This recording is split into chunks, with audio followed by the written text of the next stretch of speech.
Welcome to the News Channel 8 PewterReport.com Fantasy Football Forecast Week 9. We are motoring through, and we have a special treat, literally a treat this week, Andrew.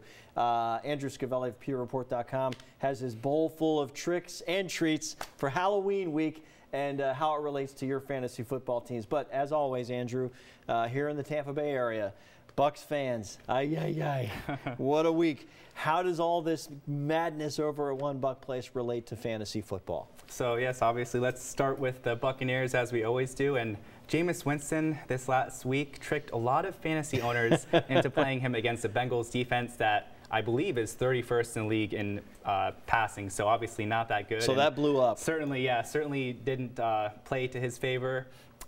Throughout the past couple weeks, Winston's numbers in terms of fantasy have just slowly declined, and his turnovers have also increased. So now that he's out of the picture, step in, obviously, Ryan Fitzpatrick again. Feels like deja vu all over.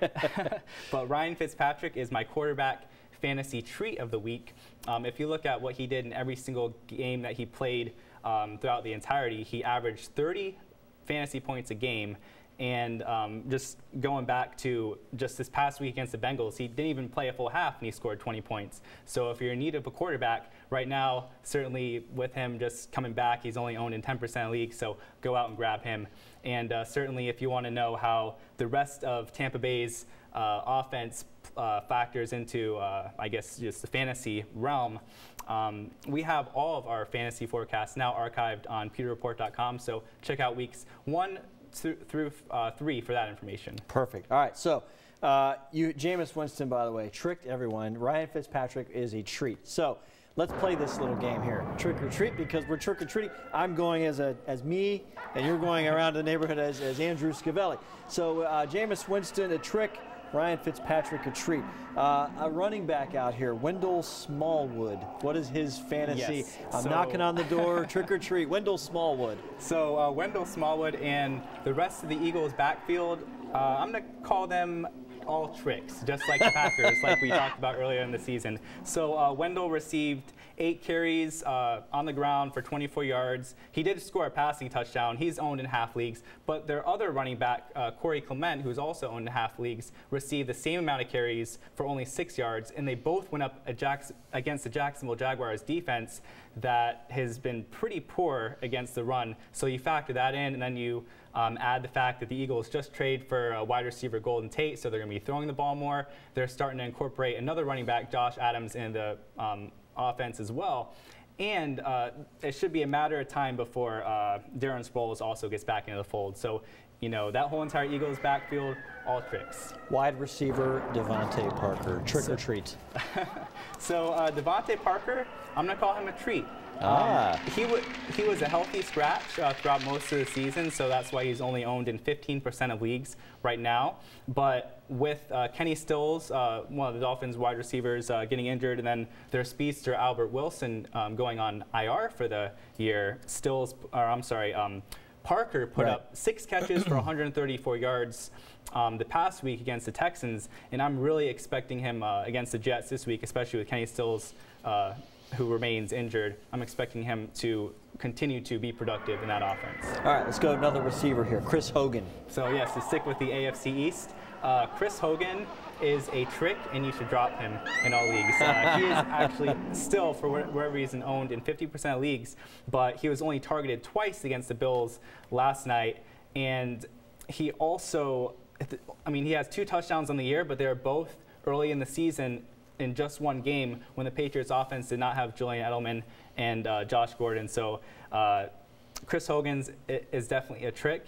And just to drop a little quick fun-sized treat for you guys, we also learned today that the Broncos trade away Demaryius Thomas, just as I predicted last week. So now Courtland Sutton emerges into that #2 wide receiver role. This past week against the Chiefs, he actually led the Broncos offense with 78 yards.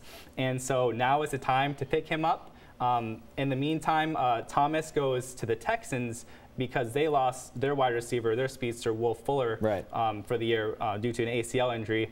But even with him there, I still like another guy that we mentioned in the past, Kiki QT to emerge once he gets fully healthy. So everything is kind of coming full circle for the wide receiver position now. All right, we've heard you talk about the Indianapolis Colts running back situation, but tight end Jack Doyle, trick or treat?